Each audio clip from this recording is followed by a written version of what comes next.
Now, green flags have quietly disappeared from two Haringey parks, leaving locals to wonder what might have happened to them.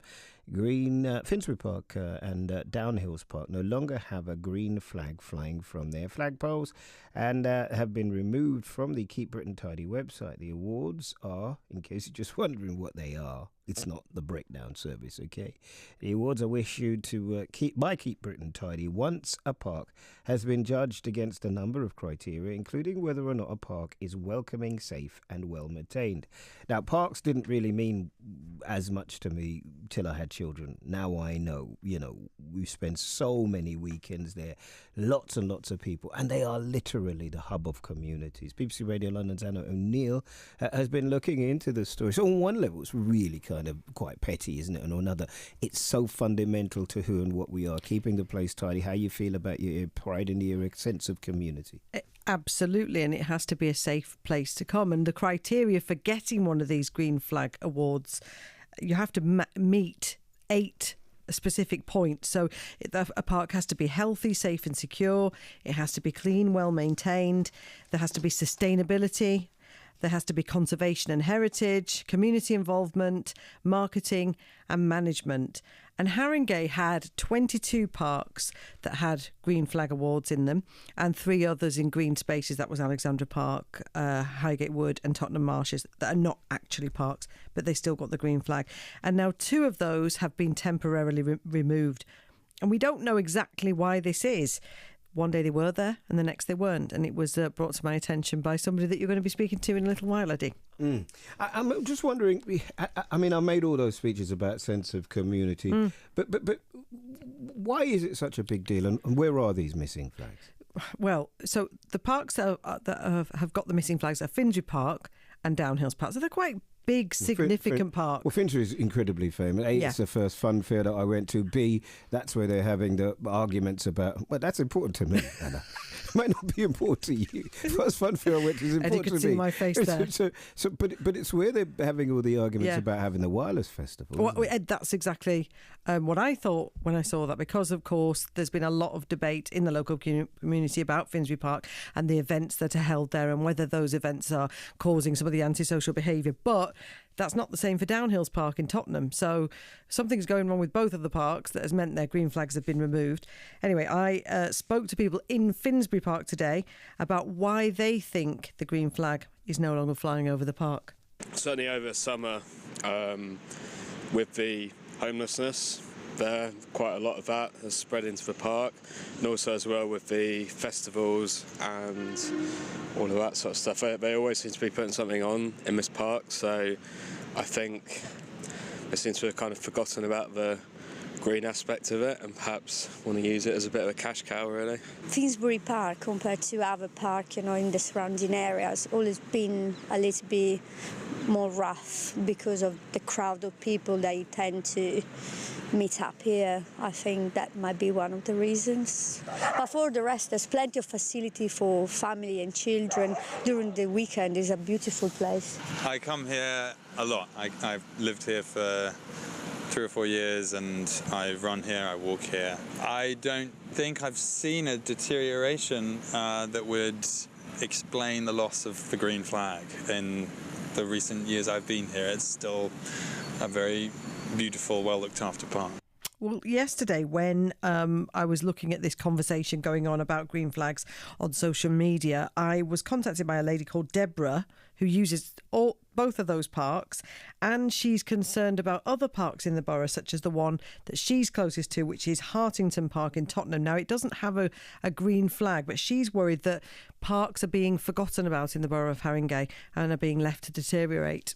This is Hartington Park, which is a park really close to my and the community's heart because all our children like to play here. Unfortunately, this park is the backdrop of a lot of criminal activity, a lot of gangs, a lot of drugs, violence, and the park in itself is in quite a state. So a couple of the parents here have decided to do something about it and started cleaning up and doing regular events and things for children. So it's never ever got a green flag as yet. This park? No, this park never had a green flag. No, the parks that had a green flag, which has been taken away, is Finsbury Park and Downhills Park, I believe. Are they parks that you would use as well? Oh yes, absolutely. We cycle and walk a lot, so we do go to Lordship Recreation Ground, and then also we do go to Downhills a lot. And then absolutely Finsbury Park as well, because it's the Parkland Walk, and you know, we have a dog, for example, so we love going walking, and we love to see our parks clean and tidy. We've seen a lot of things going wrong since May of this year. I would say it's gotten worse to the point that you can actually see it now a lot. Yeah. So what do you put that down to? If it's from May this year? I think it's the new council. I really think it was bad before, but it's worse now. I think that they stopped caring totally. I can tell you what their priorities are. We were standing in the shadow of the Spurs Stadium, which is well on the way of being finished now, and the local park and the local community is being absolutely ignored. I sometimes forget how big Borough Haringey is, and I sometimes forget, and I know it very well. I think only last week, one of the stories that we were offered, Anna, was about, the down in Tottenham as opposed to up in Muswell Hill, the life expectancy and the type of life that you're going to live. But let me just talk to Martin.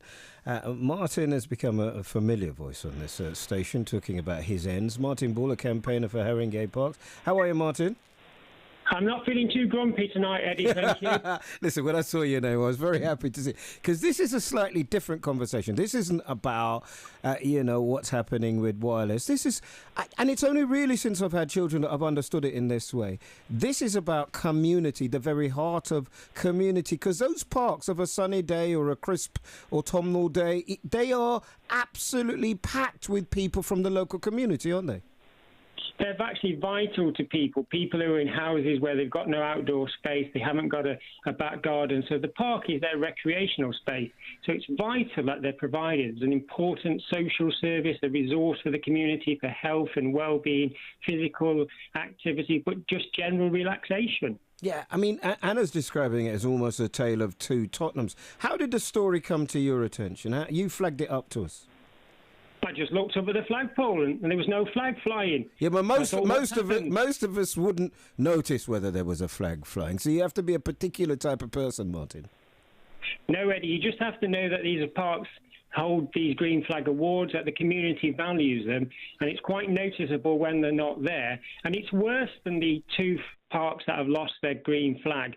A further 7 are on amber, which is minor concerns raised after mystery shopping. So it's not just 2 parks out of the 23, it's 9 parks out of the 23, quite close to being half of Haringey's parks are judged in the latest assessment to be in need of some measure of improvement. Yeah, okay. So help me with this, because you would have heard what Deborah said in that piece of audio. Have things changed since May, if at all?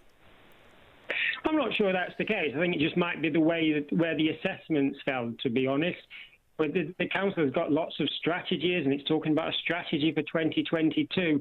And at the Parks Forum, where we flushed out this failing on parks today, we actually said you need to be dealing with the issues now, and more basic issues like areas that need reseeding, bins that need emptying and repairing, simple stuff that gets you that green flag, that encourages the community to take pride in their green space, as well as all of the big fancy projects, the new roundabouts, the swings, the tennis courts, all of that. You need some basic provision for people, and the council has been found wanting by the Keep Britain Tidy campaign. No, we'll come back and talk to you again, Martin, because I know from personal experience, the worse it gets is the worse it will get, and that means, in my day, sniffing glue and all sorts of those little canisters. As one that I've gone to the other day with my son, which is not in my area, with all those little canisters, balloon things, and all sorts of other things. What do the council say? Have you got any statement on this, Anna? Yeah, they're keen to point out. They say the parks haven't lost their green flag status. They're just down temporarily. They say it's this. 15 hours.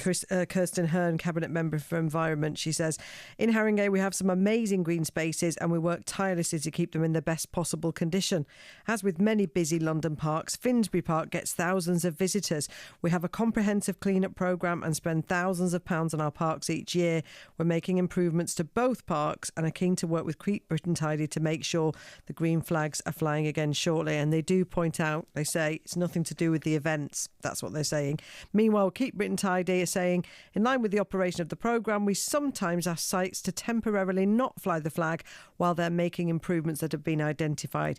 We continue to work closely with Haringey Council to help them deliver quality parks for their residents. So watch this space, Eddie. Absolutely, and have a look at your area. See those parks with the green flags. Now you know something perhaps you didn't know before, and it is about taking pride in your local area. Thanks very much, Anna, for that. This is BBC Radio London. Still more stories to come. You don't need to go anywhere. Drive time.